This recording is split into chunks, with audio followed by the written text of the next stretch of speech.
What's going on, everyone? This is Realtor Joe Samona. Thanks for tuning in to this episode of Your Cup of Joe. Today, I have not only a business partner, but I consider him a longtime friend and family who has treated all my friends and family so well, and I'm honored to have him on here. Joe Bigelman, please introduce yourself for everyone, and thanks for coming on. Yeah, thanks, Joe. It's great to be here. Appreciated our relationship and partnership with all these years. I don't know, how long has it been since we worked together? 10 years, maybe? Yeah, it's got to have been at least that long because Yeah. when I got licensed in 2012, I think I met you a couple of years after. Yeah, yeah. Yeah, and Yeah, so it's been great. It's been great. It's been a great partnership and appreciate you having me on. And I'm Joe Bigelman. I've been in the mortgage business now for almost 25 years and love every minute of it. There's a couple minutes maybe I don't like, but most of all, I like it a lot, and it's been great. Everybody's got a unique situation, so it keeps it interesting. that's great. You know, I could tell that you love the business, that you like the business a lot, and that every situation is unique because you always put the client first and you always do it with a smile on your face. Every situation is definitely unique. However, as long as I've known you, you've always done it with a smile on your face. I remember a situation specifically where one of my clients got turned down by at least two, maybe three different lenders. And I said, come to my office, come apply, and I guarantee you this guy can get it done. And I still remember the look on this client's face and the smile on the client's face. And it was a first-time home buyer who was going to get married. And I remember seeing this person text one of their parents and say, I got approved. And I still remember that. And from that day on, I knew that if I sent you a client and if you told them you're good to go, notwithstanding anything unforeseen that could happen with any lender, but with you it would close. So for that, I'm forever grateful. Yeah, thanks, Joe. Yeah, it's an honor to work with clients that are referred to me, and if there's a way to get somebody approved, I'll find it. And you're absolutely right. Like, there's no stone I leave unturned when it comes to getting somebody approved. I take a lot of pride in it, and want to keep them as a customer for life. So always do the right thing. Absolutely. How how soon did you get into mortgages after you left college? Wasn't it shortly I after? actually got into mortgages my sophomore year at Michigan State. I started with Flagstar Bank. They had an internship program, so I was actually the first intern hired into the program, and I did that for about 6 months, which was really a lot of cold calling and trying to get leads. And then the loan officer would teach me why it was good or bad. And then back then we didn't have licensing or any long time before you become a loan officer. We had a slogan at Flagstar back in the day that said, "We'll go anywhere, anytime for a home loan." And that's what we did. I'd take the lead, I'd go over it with the loan officer, and then we'd drive out to the person's house and do their application by hand at their house. And I was on an appointment with my boss at the time. We sat down at a kitchen table and did the loan application. We got back into the car, and he said, "Can you do that?" I said, "Yeah, I can do that." He said, "Okay, you're a loan officer now." So, as a sophomore at Michigan State, I became a loan officer. Continued with that program there, and all the way through college. And about a year after college, I was still with Flagstar, where John Adams Mortgage came and recruited me at that point. And that's been the best move of my career. That's been 20 years this past September. I didn't So, know that. I didn't know you yeah, were been with John Adams for that long. yeah, For those of you that don't know, John Adams is part of the Real Estate One family of companies: Real Estate One, Max Brook, Insurance One, Capital Title, and all of the affiliates. Yeah, no, I didn't know that. hmm yeah. Which, which I'm sure you have friends, family, colleagues in the mortgage industry that are not with John Adams. Sure. And I'm sure, you talk about certain situations, something comes up at the dinner table, you're out for drinks, whatever it may be. Based on what you know and based on what you've heard, what would you be comfortable enough to say that John Adams, that you all have programs available that others don't have available? Because I know I could say that as a realtor, that I've seen them. But from your end, are there programs available that other lenders may not have? Let me answer it like this. So we're what's called a correspondent lender. And a correspondent lender does the processing, underwriting, closing, funding, the whole transaction, just like a bank would internally. Like a broker, we can go to the large banks, the mid-tier banks, the credit unions, different areas to find the product and usually underwrite for them. We also do a little bit of brokering on a few specific products. So um, we have a crazy big arsenal of products. I would think bigger than most companies out there. I'd never say that I have something that somebody doesn't have, but the nice thing about us is if you work directly at a bank or directly through a broker channel that only works through one channel or through just that credit union, all you have are their specific products. And we have a operation staff and a management team that is seeking out great products all the time. And I have I have really a product for almost everybody. I'm going to touch on something that was discussed in a previous episode where it was a conforming loan limit was like $412,000, and the client was above that loan limit, not by a huge amount, but was above that loan limit and had to go on a jumbo loan. And I still remember the the company that underwrote it. You did the loan, but the company that it went through, the bank that it went through, the client was the client was a client of that bank and went there, and their rate was actually higher. So you got the same product in that situation, but you got better service through you and a lower rate from the same exact lending institution. Yeah. Yeah, and that can happen because we're not just doing the one loan, right? We sometimes will sell in bulk, so it's not just the one $400,000 loan in your example. Maybe we're selling, 5 million, 10 million, something like that all at once, so we get some better pricing that way. Absolutely. Joe, you always hold yourself accountable. You're always accurate and you're always available. What do you attribute your success to? Well, Joe, those are the three A's. Those are what I'm Exactly. all about. Yeah. I mean, availability, like especially in this market or any market, if you need to run numbers, you need a pre-approval, you need to count on somebody. I consider myself the most available, loan officer in the market. My goal is to get back to every client within 5 minutes of them calling me, if not picking up the phone. So, I really put a huge emphasis on that. A lot of people say, "Hey, why are you so successful?" Well, I call everybody back. So that's very important. To be to be accountable. You know, I work with a company where there's a management team, there's a president, there's owners, there's people that you're accountable to. So it's not just you're going to some loan officer that works out of their house or doesn't have a management team, some small shop where if something doesn't go right, they don't have somebody to go to. So I consider it, I'm accountable to myself more than anybody would ever, hold me to. I'm tougher on myself, but to have that layer of protection there for a client is really important. So I consider being accountable to the client, to the company, always delivering the best service, really important to me. And then accuracy, of course. I mean, look, if I'm running numbers for you and you want to know what your payment is and how much cash you need to close on a house, I better be accurate with it, because I don't want you coming to closing and then those numbers being off. So I take a lot of pride in being accurate and not even just at closing, but after closing. I take the time to go through, in the state of Michigan, there's the Headley Act, Proposal C, that states that after you buy a house, the real estate taxes reassess for a new value, and they can pop up a pretty big amount, especially if that current owner has been there for a long time. So I not only break down the numbers on what they are now, I break down them what they're going to be in the future, so nobody's ever surprised, because nobody likes surprises. Nobody likes surprises. I'm going to touch on two things that you said, and I'm thinking that you have like mind goggles on because you just read my mind something about the taxes. It's something that I do too.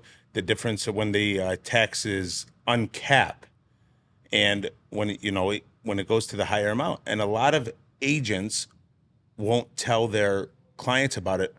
But to be honest with you, you are the first loan officer or one of the first loan officers that I deal with that actually tells their client about that. And for that, I applaud you. One of the things that I'm really impressed with is you've been at John Adams for 20 years, and you said something that honestly touched me. And as much respect as I had for you walking in here, that respect climbed. It was the accountability, saying that you have people to answer to. And the way that I've always lived my life is that I'm not above anybody, and nobody is beneath me, and I'm not beneath anybody. But as far as answering to people, yeah, I have an office manager I have to answer to. And acknowledging that, may be tough, but you did it, and you did it happily, because I may have seniority over some people. You may have seniority over some of the upper management, but acknowledging that they hold you, you're held accountable because they are your superiors as far as a business ranking. That's impressive that you said that. And I think that's something that people need to know, that, like, hey, when people hold themselves accountable and acknowledge that they have to report to people if something goes wrong, or even if things, you know, always go right, you have to report to the people, give them status updates, what's going on, what are the clients liking, what's your feedback, what can we try to roll out. So for that, I really appreciate it. Of course. Joe, I think we've done almost every type of deal together. We've done FHA deals. I don't know if we've done VA, but I know you do VA. We've done FHA. We've done jumbos. We've done MISTA. MISTA, for those of you that don't know, is Michigan State Housing Development Authority. Joe, can you tell us a little bit about MISTA and tell us why some people don't know about it? My opinion of why some people don't know about it is because not every loan officer is licensed to be a MISTA lender or company. So can you tell us a little bit about what MISTA is? Yeah, of course, of course. So a MISTA program is a program set up through the state of Michigan. It's a grant program, and you can get up to $10,000 in government assistance to buy your first home. So it's pretty huge, especially for first-time home buyers. It's got a couple of rules associated with it, just like every other program. But the nice thing about MISTA using the down payment assistance program is you only need 1% contribution of the sales price into the transaction. So let's say it's a $150,000 home, a buyer only needs $1,500. The rest of the down payment and cost can come from that $10,000 through the state of Michigan. Now, the $10,000 has to be paid back, but it's at 0% interest with no payments. But a great program, you just simply pay it back when you refinance or sell your home. And I always think of it as the government gave you assistance to get into your home, and now you're repaying it when you refinance or sell, so somebody else could have assistance. Now, that's not our only down payment assistance program, because we have a Purchase One program that we just came out with. That is a conventional mortgage has a 3% minimum down payment. This program pays for 2% for them. So a first-time home buyer or even a move-up buyer, if they fit into the income bracket, will only need 1% down. The 2% down will come from our lending partners. So a pretty sweet program to also lower the amount of money going into a home. The key to that program is there's no PMI associated with it. So you technically get a better rate than the state of Michigan. You don't get as much money because you're only getting 2%, but you get a better rate with no PMI, which is pretty slick. That's great, actually. So the rates on that are pretty similar, lower even so, but similar to the MISTA rates. They are, yeah, but there's no PMI. But there's no PMI. Yeah. Exactly. Yeah, so I think the equivalent rate to this program versus something through the state of Michigan with PMI is probably in the 0.5%, 5/8 area, less when you're considering the delta with the no PMI. That's interesting. Mm-hmm. You guys have a new program out where something to do with an arm up to $1 million. Yeah. And what are the conforming loan limits where go to this year? Was it 764,000?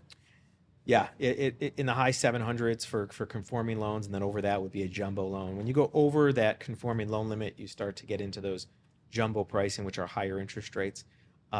The program I have, which is not very popular in the market right now, is an ARM program, either a 7-year ARM or a 10-year ARM. fixed for 7 years based upon a 30-year amortization, so the rate would not move for 7 years. Then it could adjust. Gives you plenty of time to refinance when the rates drop, or 10-year if you want a little bit more time. But the nice thing about the program is there's not an adjustment for whether you're taking a $200,000 loan or $1 million loan. I can give the same rate. So it's a pretty great product. You need 20% down and be a well-qualified borrower for that. But an awesome program in the market. I'm glad to be able to offer it. Does it apply to new constructions? Not construction loans, but new But construction new properties. construction end loans, yeah, where the construction is done by the Sure. builder and we buy it at the end, absolutely. Yeah, we can apply to that. Got it. Are you seeing a lot of people doing new construction end loans? Yeah, yeah. I mean, they're around. There's still a decent amount of building going on, and people buying new constructions. Absolutely. Got it. Do you still remember the first loan that you did? The first loan that I ever did, The first loan that you did, yeah. no. Do you do you do It you was re- probably a refinance though, it was because exactly. when I started in the business in 1999, the rates were at about 8 3/4. Things have changed since the '08, '09, 2010 era. A lot of things have changed. Since those things have changed, obviously things change every day, but are there big changes that you see coming to the market? Yeah, I mean, the only thing constant in the market is change. So every year there's a new challenge, something different, new regulation. Yeah, every year it's what keeps it interesting, actually. So what is this year going to bring us that 23 was different? I think we'll have better rates this year. I think that the market will open up a little bit. Hopefully some more sellers will come to market.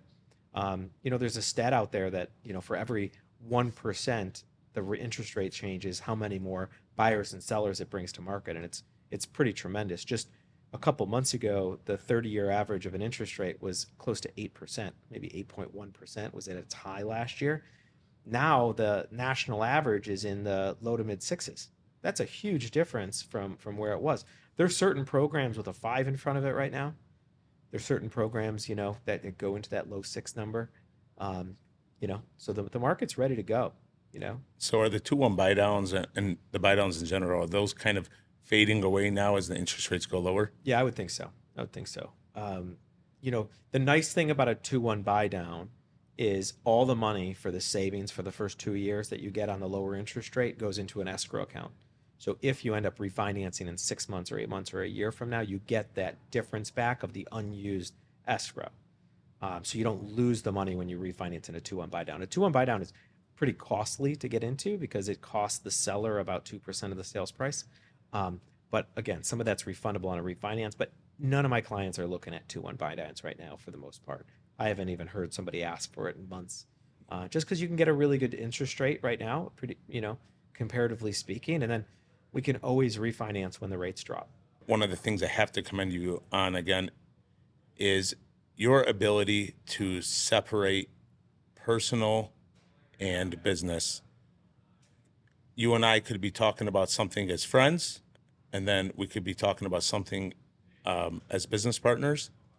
And you know how to flip that switch, and you do it so well that it gives me motivation. And one thing I'll say for everyone listening is Joe Bigelman's work ethic is so strong, and his dedication to his clients, it gives me it's motivation. It's strength. It's like, you know what? He's motivating the way he works, his integrity, his life outside of this. Joe, before we wrap up, Thanks, Joe. I appreciate that. you're so welcome, and it's with pleasure that I say that. Is there anything else in the market that clients are not aware of that they should reach out to you, or that most people, if you talk to them about it, it takes them by surprise? I think the availability of lower credit, lower down payment type of programs getting people into the market. I think, like you mentioned, a lot of lenders don't offer specific products. I've always prided myself from the day I started till now that any client, whether it's a first-time home buyer at a lower price range or our most qualified buyer or anybody in between, I'm going to treat them all the same way. I'm going to give them great service. I'm going to give them the best products. I'm going to find the program that works the best for them. Just picking up the phone and calling and asking the question, don't be scared of that. Call. Let's go through your situation. If you don't qualify right now, I'm going to teach you what to do to get qualified in the future. So don't be worried about it. Just call. Let's see what you can qualify for. Let's make sure it's in your best interest. Find a product that works for you. And if it's not ready now, it'll be ready in the future, and I'll help you with it. And I don't charge for the advice. I don't charge. Don't be worried about it. Just call. Of course, and we appreciate you for that. Couple of off-topic questions not related to mortgages. Can we get the Detroit Lions to see this? This guy goes to more Lions games, has been to more Lions games than I've watched, and I think this year it's legitimately paying off. Yeah. So you must be happy about it this year. Yeah, it's been a lot of fun. It's been electric down there. Yeah, my family's had season tickets since my grandpa had them when Tiger Stadium was called Briggs Stadium. So we've had them since 55. So we've had them forever, a couple of years before the championship. And then we had them at the Silverdome, and we were in one of, I think, the top 10 families to pick them out at Ford Field. So your grandpa had them. Are you grandfathered in, no pun intended? Yeah, I have the seniority of my family. Got it. Yeah. Got it. So we're, a lot of years of seniority. I call it child abuse for a lot of years, but this year has been electric. It's been fun, and can't wait for the first playoff game. For sure. Well, Joe, I thank you so much for being on here today, and we'll put your information in the video and in the podcast, and I thank you so much for being on here. Everyone, thanks for tuning in to this episode of Your Cup of Joe. Stay tuned for the next one. Thanks, Joe. Thank you.